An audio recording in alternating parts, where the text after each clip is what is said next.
In the Netherlands, more and more municipalities are choosing 30 kilometers per hour as the standard speed in built-up areas.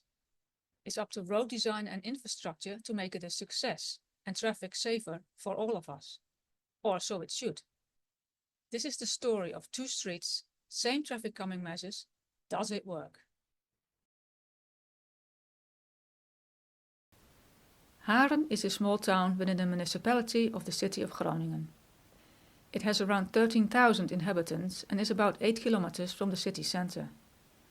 A lot of people that live in Haren commute daily to the city, where they work or go to school. In the early 2000s, when Haren was still its own municipality, the decision was made to bring all the streets in the built-up area back from 50 km per hour to 30 km per hour. This was of course a good decision, as slower speeds lead to less injuries when there is an accident. The problem was that at the time, although many of the through roads had become 30 km per hour, there weren't any changes made to the infrastructure or road design. If they wanted, car drivers could still drive faster. There was no need for them to slow down. In the last 10 years, some through roads in Haren have now been redesigned. In my opinion, with varied success. But let's have a look at two of those streets and see what was done. The first street is the Stationsweg, which leads from the center of Haren to the railway station. It's a through road that carries a lot of traffic to the surrounding neighborhoods and in particular to the large neighborhood on the other side of the railway line. About 5 years ago, the Stationsweg was redesigned. The clever thing they did was making the road optically narrower by adding a sort of brick gutter on either side. It's not really a gutter, but cyclists avoid it and are therefore cycling slightly more to the center of the road. This stops car drivers overtaking them close by, as happened when the brick gutters weren't there yet. Bricks or clinkers are often used in the Netherlands for road design to give road users the subconscious message to be more careful and slow down.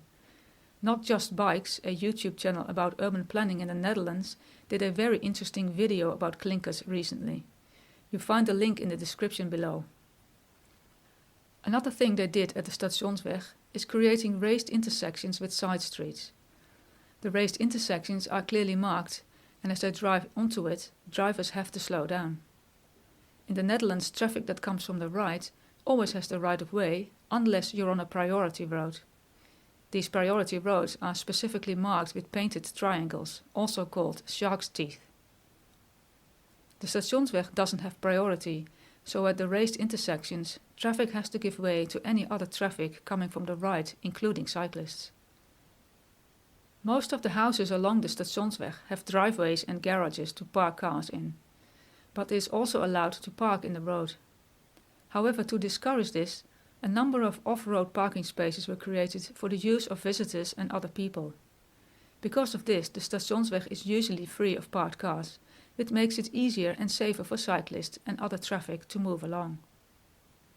Although the Stationsweg can be busy with different types of traffic, especially during rush hour, it feels like a safe street to cycle in.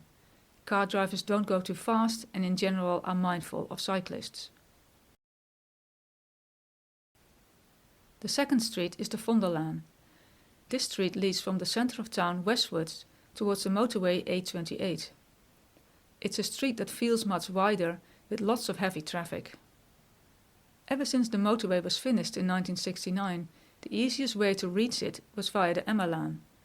But about 20 years ago, one of the on-ramps to the motorway was moved in the direction of the Vondellaan.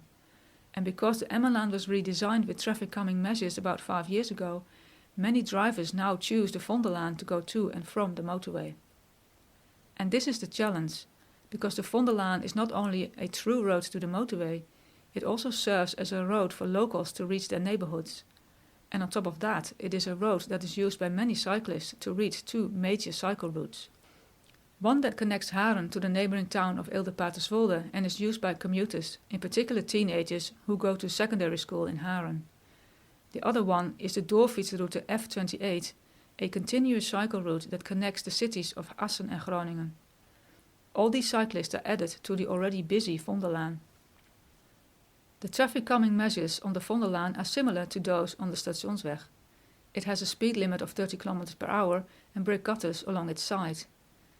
And although these gutters make cyclists ride more towards the center of the road, it doesn't feel very safe to do so because of the higher volume of traffic and often impatient drivers. While filming for this video, I was passed by a driver so closely it nearly knocked me off my bike.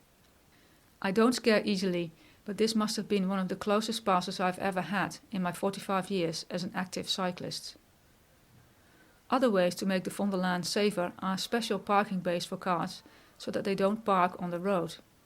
But unlike the Stationsweg, this seems to give drivers the incentive to drive faster, especially as they go from the motorway towards the village and find less side streets in their way. Talking of side streets, the Vondellaan is also not a priority road.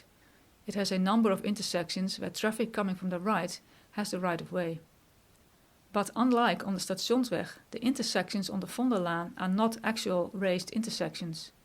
Instead, they are just marked with red bricks and road markings. Traffic doesn't need to bump up and down, and even though they have to give way to traffic from the side streets, it's tempting to continue on, especially near the park, where sidelines are clear. This encourages drivers to speed up and go faster than 30 km per hour. Even though a lot of the same traffic calming measures are in place compared to the Stationsweg, the Vondellaan is not a nice street to cycle in. There are simply too many cars and impatient drivers for it to feel safe for cyclists or pedestrians who want to cross it.